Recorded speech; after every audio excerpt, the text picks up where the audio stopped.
Welcome to this edition of the BEC podcast. My name is Rasmus Beck, and I'm very delighted to welcome one of our best para players in Europe, Cathrine. Rosengren, welcome to you. Thank you. And Cathrine, when we talk about para badminton, there might be a lot of the viewers and a lot of the fans who do not know a lot about para badminton. So right now, how do you see the development of European para? Well, I see a development in the right way because there come so many new players all the time, and they have been improving so much, get better every time. All the tournaments, you can see that, some small things they have improved, and yeah. What are those small things they have improved? Yeah, more like just technical things, I think. And it's just in general, actually, they are getting better all the time, and I think it's really, really great. And it's more like exciting games to watch because they're more like equal on court. There's not like this big difference between the Asian players and the European players anymore. They're more like, the European players are getting better and better, and they can beat many of the Asian players as well. So I think it's very nice to see. You travel with your badminton, of course. How is it to travel as a para player? Well, I think it's nice to get the opportunity to go to all these different kind of countries and meet these people. And I don't really think I don't feel like I'm a para player when I travel because I'm just me traveling. So I don't feel it's a difference. Actually, it's just nice to go and visit all these countries and people. Yeah, because it's I think it's quite funny to also see this as, of course, you are a para badminton player, but it doesn't make a big difference because you're still taking the plane, you're still practicing a lot, you're still playing a lot. What are the biggest difference you think from being para player and a non-para player? Well, for me, I actually don't think there's any difference because I've always been used to play normal badminton, if you call that. And now I just play normal badminton with people who has some disabilities, but I don't think there's any difference actually. Of course, you can see there's some people misses a leg or some arm or something, but I actually don't think there's any difference between it. And I think that's really nice, and people are so sweet to each other all the time. And I've seen a lot of para badminton the last 1.5 years, and it's amazing what you guys can do actually. Looking in the broader perspective, who do you think are the coolest para athletes we have? Because there's short statues, there's a wheelchair athletes, there's also, as you say, people missing a leg, missing an arm, or whatsoever. Who are the coolest? That's a hard question. I would say the ones who missing a leg actually, because it's quite amazing how much they can move on a court with only one leg and maybe with no legs with what's called amputees or what it's called. I think it's amazing to see, but I also really love watching short stature because they're so fast, and when you they're just running around court and get so many shuttles over, and it's amazing to watch. And they also really like to dive. Yeah, exactly. That's the fun part. Yeah, they really like that diving. So but again, it's also interesting for me to hear you saying that you can be surprised of what a para athlete actually can do. Yeah. Can you understand if I, as a non-para player, can see that I'm surprised what you guys can actually do? Yeah, I can imagine, because we get surprised all the time when we see someone with only one leg diving around court, and it's crazy sometimes, but it's amazing. So I can understand. Cathrine, you are traveling. It's not cheap to travel. You have to buy plane tickets. You have to buy hotel. How can you afford living as a para badminton player?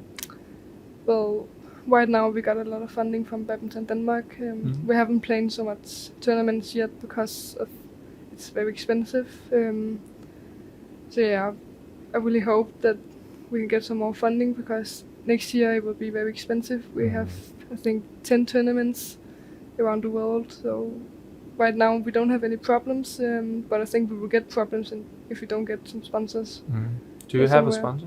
Yeah, I have Forza as sponsor, and then I'm a Pure Power ambassador. So that helps a lot, especially Forza, to get clothes and does that, to be honest, does that help you to have clothing and rackets, or is that just a cool bonus to have?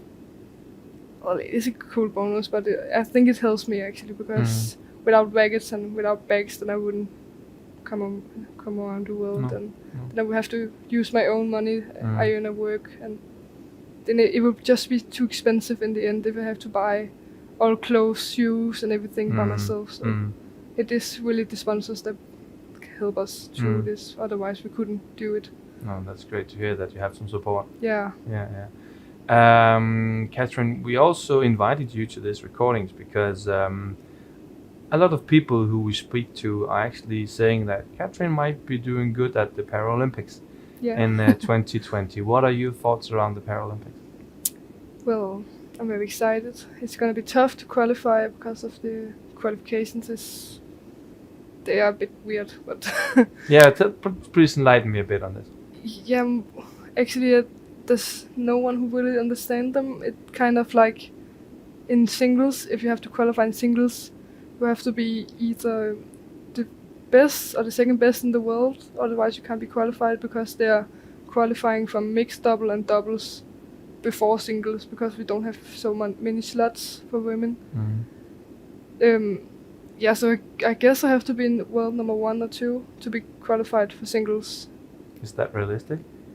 Yeah, I think so. I hope so. I'm number 3 right now, so hopefully if I just play some more tournaments and winning, then yeah. So you're actually more thinking about qualifying than winning the Olympics? No, of course that's the goal, to win, but I think right now the qualification is the most important, because if I don't get qualified, then I can't really win. Then it's not easy to win it. No.